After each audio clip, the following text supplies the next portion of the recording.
B J پی کے دو سابق لیڈروں کے ذریعے نبی اکرم صلی اللہ علیہ وسلم کی شان میں گستاخی پر ایشیائی ممالک ہندوستان، بنگلہ دیش اور پاکستان میں ہزاروں مسلمانوں نے احتجاج کیا۔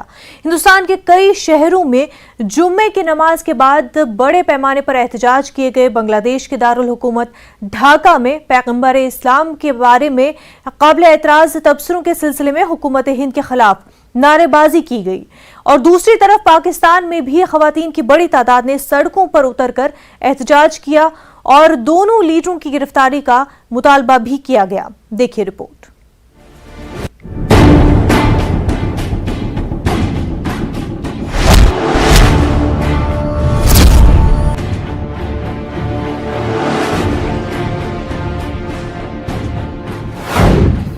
نبی صلی اللہ علیہ وسلم کی شان میں گستاخی،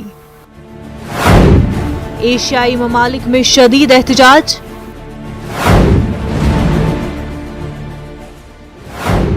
ہزاروں مسلمانوں نے نکالی احتجاجی ریلی، نپر شرما، نوین جندل کی گرفتاری کا مطالبہ، متنازع تبصروں پر مسلم ممالک میں بے چینی۔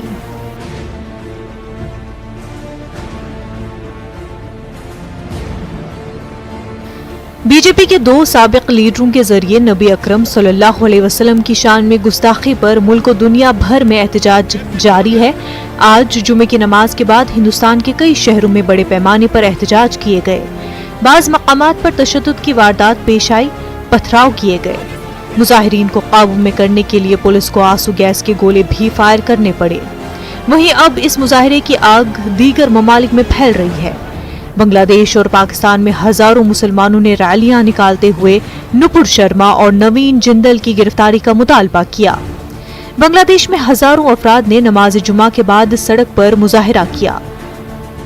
بنگلہ دیش کے دارالحکومت ڈھاکہ سمیت ملک کے کئی اضلاع میں نماز جمعہ کے بعد پیغمبر اسلام کے بارے میں قابل اعتراض تبصروں کے سلسلے میں احتجاجی مظاہرے کیے گئے۔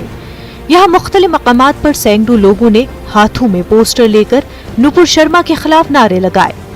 بنگلہ دیش کے اخبار ڈیلی سٹار کے مطابق ڈھاکہ کے ساور بس سٹینڈ کے علاقے میں مظاہرین نے ہائی وے کو بلاک کر دیا۔ حکومت ہند کے خلاف نعرے لگاتے ہوئے نپر شرما کے بیان کی شدید مذمت کی گئی۔ اس مظاہرے کے دوران اعلان کیا گیا کہ 16 جون کو ہندوستانی سفارتخانے کو گھیرے میں لے کر احتجاج درج کرایا جائے گا۔ اس مظاہرے میں جمعیت علماء بنگلہ دیش خلافت مجلس کے سینکڑوں افراد نے شرکت کی تھی۔ ہر کوئی نہ صرف حکومت ہند کے خلاف نعرے لگا رہا تھا بلکہ ہندوستان کی مصنوعات کے بائیکاٹ کی بھی بات کر رہا تھا۔ دوسری طرف پاکستان میں بھی خواتین کی بڑی تعداد نے سڑکوں پر احتجاج کیا۔ پاکستان میں حکومت ہند کے خلاف نعرے لگائے گئے اور ہندوستانی سفارتخانے کو بند کرنے کا مطالبہ کیا گیا۔ حالیہ دنوں میں متحدہ عرب امارات، سعودی عرب، ایران، عراق، لیبیا، انڈونیشیا، مالدیپ، اردن اور بحرین سمیت متعدد ممالک نے پیغمبر اسلام کے خلاف متنازع تبصروں کی مذمت کی ہے۔ اس کے علاوہ قطر، ایران اور کویت نے ہندوستانی سفیروں کو طلب کیا۔ اقوام متحدہ کے سیکریٹری جنرل انتونیو گوتریس کے ایک ترجمان نے ایک بیان میں کہا کہ اقوام متحدہ تمام مذاہب کے احترام اور تحمل پر زور دیتا ہے۔ معاملے کی طول پکڑنے کے بعد بی جے پی نے اپنے ترجمان نپر شرما کو معطل کر دیا اور پارٹی کی دہلی یونٹ کے میڈیا سربراہ نوین کمار جندل کو نکال دیا۔ Bureau report, news 18 Urdu. روس اور یوکرین کے بیچ جنگ کو آج 107 دن پورے ہونے جا رہے ہیں، لیکن جنگ ختم کب ہوگی اس بارے میں کوئی نہیں جانتا۔ یوکرین کی فوج نے کہا کہ اس کی افواج مشرقی شہر سیورو دونیسک پر قبضہ کرنے کی روسی کوششوں کو ناکام بنا رہی ہے۔ علاقائی گورنر نے کہا کہ روسی افواج مکھیوں کی طرح مر رہے ہیں، لیکن انہوں نے مزید کہا کہ یوکرینی افواج توپ خانے کی خطرناک کمی کا شکار ہیں۔ اب یہاں پر موجود یوکرین کے باشندے روسی افواج کو سڑکوں پر لڑائی کی طرف راغب کر رہے ہیں تاکہ ان کے توپ خانے کے فائدے کو بے اثر کیا جا سکے۔ ادھر یوکرین کی سلامتی کونسل کے سیکریٹری نے کہا کہ روسی فوج اپنے جوانوں کی مزید کھیپ مشرقی علاقوں میں بھیج رہے ہیں۔ یوکرین کے صدر زیلنسکی نے جنوب مشرقی علاقے سے مثبت خبروں کی اطلاع دی، لیکن انہوں نے تفصیلات فراہم نہیں کی اور کہا کہ یوکرین کی افواج بتدریج مشرقی خارکیف کے علاقے میں